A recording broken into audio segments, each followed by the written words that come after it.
is Ranjeet, learning and development practitioner and co-author of the book Winning It Together. आज जिस topic पे बात करेंगे बड़ा ज़बरदस्त किस्म का टॉपिक है और टॉपिक स्टार्ट करने से पहले I am really thankful to mister Farhan who taught me amazing courses, amazing ideas regarding the human resource and development. जब इनसे बात होती तो ये हमेशा मुझे नई चीज़ सिखाते हैं और उनके इल्म में से थोड़ा इल्म मैं आप लोगों के साथ शेयर करने जा रहा हूँ. आज का टॉपिक है workforce planning. Most of the time organisation जब भी वर्क फोर्स प्लानिंग करती है तो उनके आइडिया दिमाग के अंदर क्या घूम रहा होता है कि हमें जहाँ पर बंदा छोड़ के चला गया हमें उसके हिसाब से बंदा हायर करना चाहिए और हमारे पास एक वैकेंसी खाली है, बंदा हायर करना चाहिए. डिपार्टमेंट के अंदर वर्कलोड बढ़ चुका है, बंदा हायर करना चाहिए. लेकिन जब फरहान से बात होती है उसके आइडियाज ही बड़े ज़बरदस्त हैं तो उनसे मैं हमेशा एक सवाल करता हूँ, ऐसा कौन सोचता है? तो वो मुझे जवाब देते हैं, ऐसा मैं सोचता हूँ, ऐसा हम सोचते हैं, ग्लोबल प्रैक्टिसेस ऐसा सोचती हैं. तो हमेशा वो ISOs की बात करते हैं, वो इंटरनेशनल स्टैंडर्ड की बात करते हैं, SHRM की बात करते हैं, CIPD की बात करते हैं. अब रिसेंटली उन्होंने बड़ा ज़बरदस्त किस्म का ISO हमसे शेयर किया, 30409 ISO ह्यूमन रिसोर्स मैनेजमेंट का. उनके हिसाब से मैं आज आपके साथ एक बड़ी ज़बरदस्त किस्म की वीडियो शेयर करने जा रहा हूं और इस टॉपिक का नाम ऑलरेडी मैं आपको बता चुका हूं, what is workforce planning. According to the definition, what is workforce planning?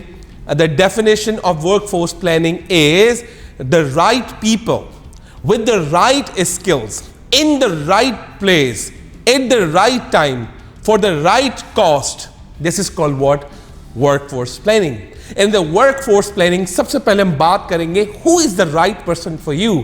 When you talk about the right person, you need to understand the knowledge, skills and the attitude of a person कि ये बंदा हमारी organisation के लिए काम कर पाएगा या काम नहीं कर पाएगा. क्योंकि अगर वो प्रीवियस ऑर्गेनाइजेशन में बड़ा सक्सेसफुल था क्योंकि उसके लिए सिचुएशन, कंडीशन, सिनारियोज उसके फेवर में थे, क्योंकि वो कंफर्ट जोन में था, क्या जब वो हमारी ऑर्गेनाइजेशन में आएगा वो अपनी existing knowledge, future knowledge, existing skills, future skills, existing ability, future ability development पे काम करेगा या नहीं करेगा? जब हमारे क्वेश्चंस इस तरह के डिजाइन होंगे, स्ट्रक्चर्ड होंगे ताकि हम ये तमाम चीजें उनसे पूछें और पूछने के बाद उनके बिहेवियर्स ड्राइव कर जाएं, तो ये समझ लीजिए he will be the right person.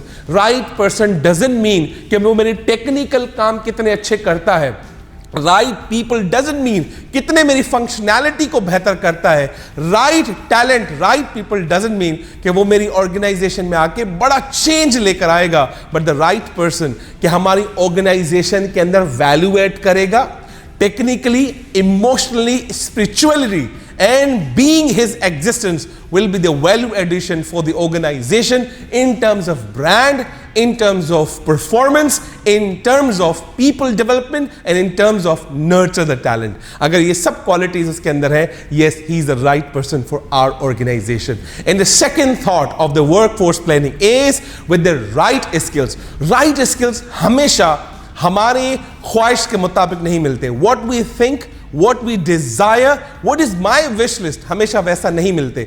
अगर आपने टैलेंट को प्रोड्यूस करना है या टैलेंट को प्रोक्योर करना है, टैलेंट प्रोड्यूस है तो इसका मतलब यह है कि आप ऑर्गेनाइजेशन में लोगों को लॉन्ग टर्म प्लानिंग के साथ रखते हैं. अगर टैलेंट प्रोक्योर कर रहे हैं बार बार, अगर कोई बंदा छोड़ के जा रहा है बार बार प्रोक्योर कर रहे हैं, it means your organisation is not nurturing the talent.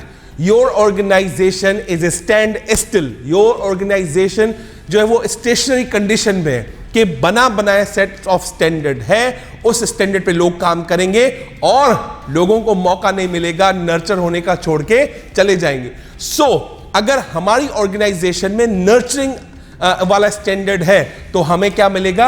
Right skill नहीं भी मिला, हम उसको अपनी ऑर्गेनाइजेशन में रख के हम ऐसे मौके देंगे, ऐसे इंगेजमेंट एक्टिविटीज कराएंगे, ऐसी लर्निंग एंड डेवलपमेंट ऑप्शंस देंगे, ऐसे डेवलपमेंट प्लान्स बनाएंगे, ऐसे सक्सेशन प्लानिंग तैयार करके उस टैलेंट को मैनेज करके उसकी राइट स्किल्स को क्या करना है, डेवलप करके उसको चार चांद लगा देने उसके करियर में, ताकि वो हमारी ऑर्गेनाइजेशन में चार चांद लगा दे. So what do you mean by the right skill? Right skill means what you know and what you require, और उस नो रिक्वायर के अंदर जो गैप है और आपकी ऑर्गेनाइजेशन उस गैप को फिल कर सकती है, मैं ये समझता हूं कि this would be the right skill for you.